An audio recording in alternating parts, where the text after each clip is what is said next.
আর হ্যাঁ, আর এই ব্যাচে তোমরা এই 2026-27-এ আমাকে যেরকম সাপোর্ট করছো খুব ভালো লাগছে দেখে।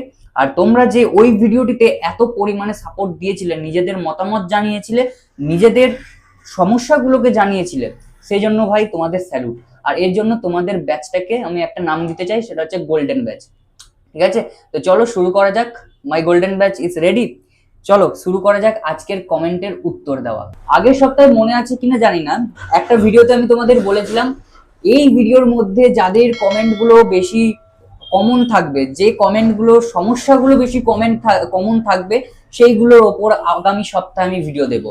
এই সপ্তাহে আজকের সেই কমেন্টের ওপর ভিত্তি করে সেই ভিডিওতে তোমরা যে যে কমেন্টগুলো করেছিলে তার মধ্য থেকে এমন দুটো কমেন্ট আমি বেছে নিয়েছি যেগুলো বেশিরভাগ ছাত্রছাত্রীদের সমস্যা এবং বেশিরভাগ ছাত্রছাত্রীদের চাহিদা হয়ে থাকে। এর পরবর্তীতেও তোমাদের যে কমেন্টের ওপর বেশি লাইক থাকবে, বেশি সাপোর্ট থাকবে, সেই কমেন্টের ওপর ভিত্তি করে কিন্তু পরবর্তীতে তোমাদের ভিডিও আসবেই আসবে। পরবর্তী যা যা সমস্যা রয়েছে সেই সমস্যার ভিডিও দেখতে অবশ্যই চ্যানেলের পাশে থাকতেই হচ্ছে। দেখো, প্রথম কমেন্ট আমি তোমাদের সামনে পড়ে শোনাচ্ছি। প্রথম একটু বড় সমস্যা আছে, ঠিক আছে? দেখো, শ্রদ্ধেয় স্যার, আমি এখন ক্লাস 10-এ পড়ি, সামনেই আমার বোর্ড এক্সাম, কিন্তু কিছু সমস্যার কারণে এতদিন ধরে পড়া হয়ে উঠতে পারিনি।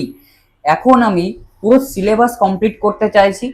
আমার একটা কোশ্চেন ছিল, আমি কি প্রথমে বইটা পড়বো, মানে টেক্সট বইয়ের কথা বলছে আর কি, বইটা কি পড়বো, রিডিং দেব, নাকি একটা নির্দিষ্ট অংশ পড়ে তারপর রিভিশন দিয়ে আবার পরের অংশে যাব? কম পড়ে বা কম সময়ে সিলেবাস শেষ করা এবং পড়া মনে রাখার কোন স্ট্র্যাটেজিটা সব থেকে বেস্ট হবে? দয়া করে একটু গাইড করবেন, তাহলে উপকৃত হতাম, ধন্যবাদ। দেখো, এই সমস্যা হচ্ছে একটা বড় সমস্যা। তুমি যেই কমেন্ট করেছিলে, আমি দেখছি এই কমেন্টটা 4-5 বার তুমি রিপিট করেছো। রিপিট করার কোনো দরকার নেই, একবার কমেন্ট করলেই যথেষ্ট। তোমার কমেন্টে অনেকে লাইক করেছিল বলে এই তোমার বিষয়টা, টপিকটা নিয়ে আজকে ভিডিও করছি। এর পরের বার থেকেও যাদের কমেন্টের ওপর বেশি লাইক থাকবে, ঠিক আছে, যারা বেশি সাপোর্ট করবে যে কমেন্টগুলোকে, সেই কমেন্টের ওপর ভিডিও থাকছে, ঠিক আছে? তো দেখো, প্রথমেই তুমি বলেছো যে আমি ক্লাস 10-এ পড়ি এবং তোমার কাছে এই কম সময়ের মধ্যে কিভাবে সিলেবাস শেষ করা যায়। আমার কিন্তু কোনো সিলেবাস শেষ হয়নি, এটা হচ্ছে মেন প্রবলেম, তাই তো? তো এই মেন প্রবলেমের একটাই সলিউশন, শর্টকাট ভাবে যদি তুমি সিলেবাস শেষ করতে চাও, তোমাকে বিষয়বস্তু ভালো করে জানতে হবে। দেখো, তুমি এখন যদি চাও যে পুরো বইটা রিডিং দেবে, এখন অনেক টাইম পেরিয়ে গেছে, ফার্স্ট সেমেটিভ তো শেষ, সেকেন্ড সেমেটিভ সামনে রয়েছে। সেকেন্ড সেমেটিভের আগে যদি সিলেবাস শেষ করতে চাও, তাহলে ভাই একটাই তোমাকে কাজ করতে হবে। সেটা কি জানো? সেটা হচ্ছে বিষয়বস্তুটা ভালো করে জানতে হবে, আর তবে রিভিশনও দিতে হবে। রিভিশন কিভাবে, যে তুমি একটু পড়লে আবার কয়েকদিন পর সেটা রিভিশন দিলে, সেরকম নয়। তোমাকে ভালোভাবে আগে জিনিসটা বুঝে নিতে হবে।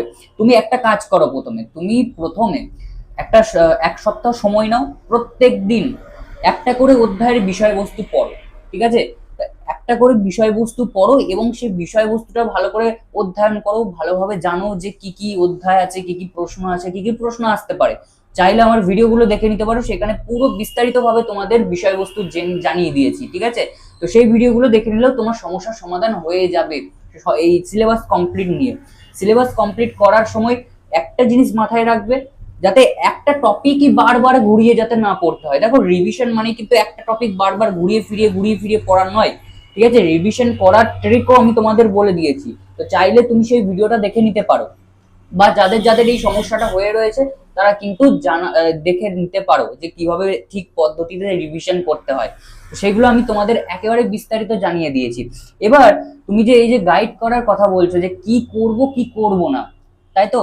দেখো, একটাই কথা একেবারে স্পষ্টভাবে শুনে নাও। তোমাকে এখন থেকে প্রথমে বিষয়বস্তু তো জানতে হবে, তারপর সঠিক পদ্ধতির রিভিশন করতে হবে, এর পরবর্তীতে তোমাকে কোশ্চেন প্র্যাকটিস করতে হবে, ঠিক আছে? সেট প্র্যাকটিস করে যাও, রিভিশন দাও, এবং যে বিষয়গুলো হয়নি, তোমার এখনো অধ্যায়গুলো বাকি আছে, সেগুলোর বিষয়বস্তু পড়তে থাকো।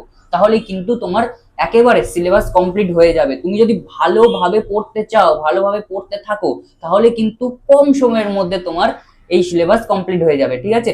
তো সিলেবাস কমপ্লিট করার উপরে আমার ভিডিও দেওয়া রয়েছে, সেখান থেকে তোমরা ভিডিওটা দেখে নিতে পারো। তোমাদের যার যার এই সমস্যাটা হয়ে রয়েছে, বিরাট বড় একটা সমস্যা ছিল, আশা করছি সমাধান করতে পেরেছি।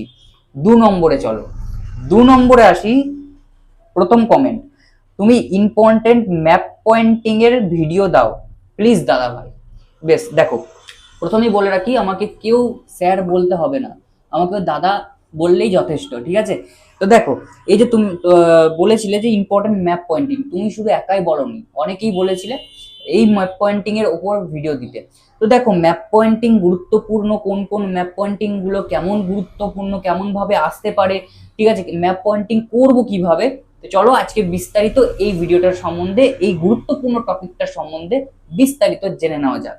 দেখো, প্রথমে আমি তোমাদের সামনে কিছু গুরুত্বপূর্ণ ম্যাপ পয়েন্টিং এর টপিক বলছি। দেখো, এখন কিন্তু ম্যাপ পয়েন্টিং এর টপিক গুলো বা ম্যাপ পয়েন্টিং গুলো একটু বেশি দেব, পরবর্তীতে কমে যাবে। এখন যদি বেশি প্র্যাকটিস করো, পরবর্তীতে কিন্তু তোমাদের আর কষ্ট করতে হবে না, তাই তো? তো চলো বেশি করে একটু জেনে নেওয়া যাক গুরুত্বপূর্ণ কি কি টপিক রয়েছে এবং 2026 সালে কোন কোন টপিক থেকে ম্যাপ পয়েন্টিং এসেছিল। তো দেখো, প্রথম হচ্ছে ভাষাভিত্তিক রাজ্য অন্ধ্রপ্রদেশ। দেখো, ভাষাভিত্তিক রাজ্য এটাও কিন্তু অত্যন্ত গুরুত্বপূর্ণ। তোমরা একটা জিনিস একেবারে স্পষ্ট ভাষায় জেনে রাখো যে ম্যাপ পয়েন্টিং এর বিষয়গুলো আসে কোথা থেকে। দেখো, ম্যাপ পয়েন্টিং শেষ অধ্যায় অর্থাৎ অষ্টম অধ্যায় থেকে খুব মেন ফোকাস থাকে এবং তৃতীয় অধ্যায়, চতুর্থ অধ্যায়, এই দুটো অধ্যায় থেকে কিন্তু ভালো ম্যাপ পয়েন্টিং এর টপিক রয়েছে। কি কি? দেখো, ম্যাপ পয়েন্টিং এ বেশিরভাগ আমরা দেখেছি মহাবিদ্রোহের যুদ্ধক্ষেত্রগুলো কিন্তু দিয়ে দেয়। মহাবিদ্রোহ কোথায় থেকে উৎপত্তি হয়েছিল, মহাবিদ্রোহ কোথায় কোথায় ছড়িয়ে পড়েছিল, সাঁওতাল বিদ্রোহের একটি কেন্দ্র দিল্লি বা কোনো একটা কেন্দ্র দিয়ে দিল, শুধুমাত্র দিল্লি, কোনো বিদ্রোহের নাম দিল না, শুধুমাত্র দিল্লি তোমাকে লিখে দিল, তোমাকে দিল্লিটা পয়েন্ট করতে হবে। এই যে পয়েন্টগুলো সব থেকে মেন ফোকাসে থাকে কোনগুলো জানো? সব থেকে মেন ফোকাসে সেটা হচ্ছে মহাবিদ্রোহ।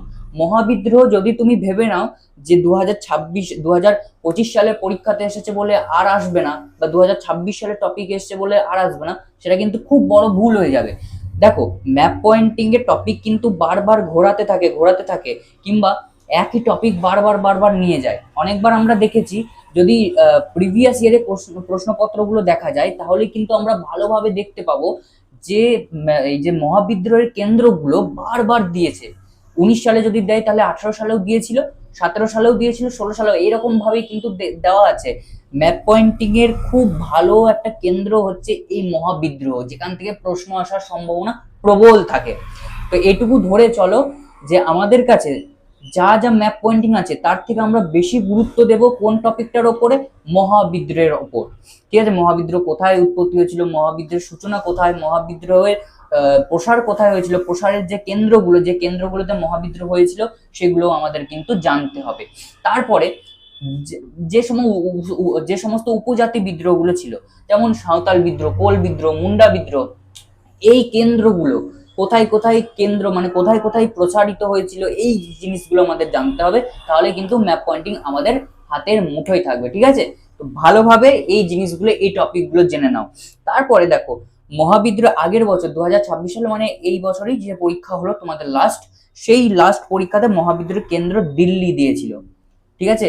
দিল্লি দিয়েছিল, তার মানে এই নয় যে তোমাদের 2027 সালের পরীক্ষাতে আর দিল্লি মানে মহাবিদ্রোহের আর কোনো কেন্দ্র দেবে না, ব্যারাকপুর দিয়ে দিতে পারে, ঠিক আছে? ব্যারাকপুর কিন্তু তোমাদের জন্য থাকতেও পারে, তোলা থাকতেও পারে, ব্যারাকপুর তোমাদের দেখলে পরীক্ষাতে চলে এসেছে। তো আমাদের মহাবিদ্রোহ কিন্তু একেবারে মেন ফোকাস থাকবে।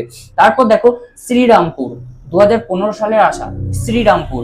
তারপর নীল বিদ্রোহের অন্যতম কেন্দ্র যশোর, এরকম ভাবেও দিয়ে দিতে পারে। তোমাকে নীল বিদ্রোহের কোনো কেন্দ্র এরকম লিখলো না, তোমাকে শুধু দিয়ে দিল যশোর, ব্যাস। তোমাকে পয়েন্ট করতে হবে, চিহ্নিত করতে হবে যে কোনটা যশোর। এর পরবর্তীতে তোমাদের বলে দিচ্ছি তোমরা ম্যাপের পয়েন্টিং গুলো কিভাবে নিখুঁত করবে। দেখো, তারপর চট্টগ্রাম, দেশীয় রাজ্য হায়দ্রাবাদ, কাশ্মীর, জুনাগড়, তিনটেই। তারপর চুয়ার বিদ্রোহের এলাকা, পুনর্গঠিত রাজ্য গুজরাট, আর বাংলার প্রথম ছাপাখানা চুঁচুড়া। এইগুলো একটু গুরুত্বপূর্ণ আছে, তবে আমাদের মেন ফোকাস থাকবে ওই যে বিদ্রোহগুলোর প্রসারিত কেন্দ্র কোথায় উৎপত্তি হয়েছিল, সেগুলো আমাদের জন্য কিন্তু ভালো গুরুত্বপূর্ণ থাকবে। তারপর চলে এসো তোমাদের যে মেন টপিক, দাদা কিভাবে ম্যাপ পয়েন্টিং করব। তোমাদের এখন থেকেই যদি ম্যাপ পয়েন্টিং গুলো ঠিকঠাক করতে হয়, যদি 4-এ 4 পেতে হয়, তাহলে কিন্তু শুধুমাত্র ওই ব্ল্যাঙ্ক পেজে শুধুমাত্র যে ভারতের ম্যাপ আঁকা থাকবে ওইটুকুতে করলে কিন্তু হবে না। কি করতে হবে? ফার্স্টে তোমরা গুগল খুলতে পারো, যে কোনো ব্রাউজার থেকে তোমরা ভারতের ম্যাপটাকে ডাউনলোড করে নাও, ভারতের ম্যাপটাকে দেখে নাও, ভারতের ম্যাপটা কি রকম, কোন কোন জায়গায় কোন কোন রাজ্যগুলো অবস্থিত, ঠিক আছে, সেইগুলো দেখে নাও। ওয়েস্ট বেঙ্গল কোথায় রয়েছে, দিল্লি কোথায় রয়েছে, গুজরাট কোথায় রয়েছে, গুজরাটের আমেদাবাদ কোন জায়গায় রয়েছে, তারপর বাংলার মেদিনীপুর কোন জায়গায় রয়েছে, ঠিক আছে, সেইগুলো আমাদের ভালো করে দেখতে হবে। আগেই যে আমরা ব্ল্যাঙ্ক পেপার নিয়ে এলাম এবং সেখানে ম্যাপ আঁকা রয়েছে, সেখানে পয়েন্টিং করতে লাগলাম, বেশিরভাগই কিন্তু ভুলভাল বেরোবে। আর ম্যাপ পয়েন্টিং এমন একটা জিনিস, যদি বেশিরভাগ ভুলভাল বেরোতে থাকে, তুমি প্র্যাকটিস করছো কিন্তু ভুল হচ্ছে, তাহলে কিন্তু আর করতে ইচ্ছা করবে না। করতে ইচ্ছা না করলে কিন্তু তোমার 4 নম্বর হাত থেকে বেরিয়ে যাবে। তো প্রথমে আমাদেরকে করতে হবে ভারতের ম্যাপ। যদি তোমাদের কাছে কালারিং ম্যাপ থাকে, ভালো একটা ম্যাপ থাকে, তাহলে তোমরা সেটা ভালো করে দেখো, না হলেও কোনো ব্যাপার নেই। তোমাদের যে কোনো মোবাইলে যে কোনো ব্রাউজার খুলে তোমরা ডাউনলোড করে নিতে পারো, ঠিক আছে, সেখান থেকে ডাউনলোড করে প্রথমে দেখো কোন কোন জায়গায় কোন কোন রাজ্যগুলো রয়েছে, সেইগুলোকে আগে ভালো করে মাথার মধ্যে ঢুকিয়ে নাও, মেমোরির মধ্যে ভালো করে ঢুকিয়ে নাও, তাহলেই কিন্তু তোমাদের ওইখানে অর্ধেক খেলা শেষ। বাদ বাকি 50% খেলা তোমাকে ম্যাপ পয়েন্টিং এর খাতায় করতে হবে। প্রথম প্রথম হয়তো পারবে না, প্রথম প্রথম কেউই পারবে না, তারপর আস্তে আস্তে চেষ্টা করে দাও, চেষ্টা করে যাও যে কোন কোন জায়গায় তুমি আগের বছরের প্রশ্নপত্রগুলো দেখো, সেখানে কোন কোন ম্যাপ পয়েন্টিং গুলো দিয়েছিল, সেইগুলোকে আরেকবার প্র্যাকটিস করার চেষ্টা করো। এইভাবেই কিন্তু ম্যাপ পয়েন্টিং হয়। ম্যাপ পয়েন্টিং কিন্তু কোনো কঠিন বিষয় নয়, ম্যাপ পয়েন্টিং পুরো সহজ বিষয়। তোমরা যদি প্র্যাকটিস করে যাও, ঠিক আছে, 10 দিন টানা প্র্যাকটিস করো, গ্যারান্টি দিয়ে বলছি যে ম্যাপ পয়েন্টিং এরপর থেকে আর তোমাদের অসুবিধা হবে না, ঠিক আছে, পথের বাধা হয়ে দাঁড়াবে না, ম্যাপ পয়েন্টিং একেবারে জলের মতো সহজ হয়ে যাবে।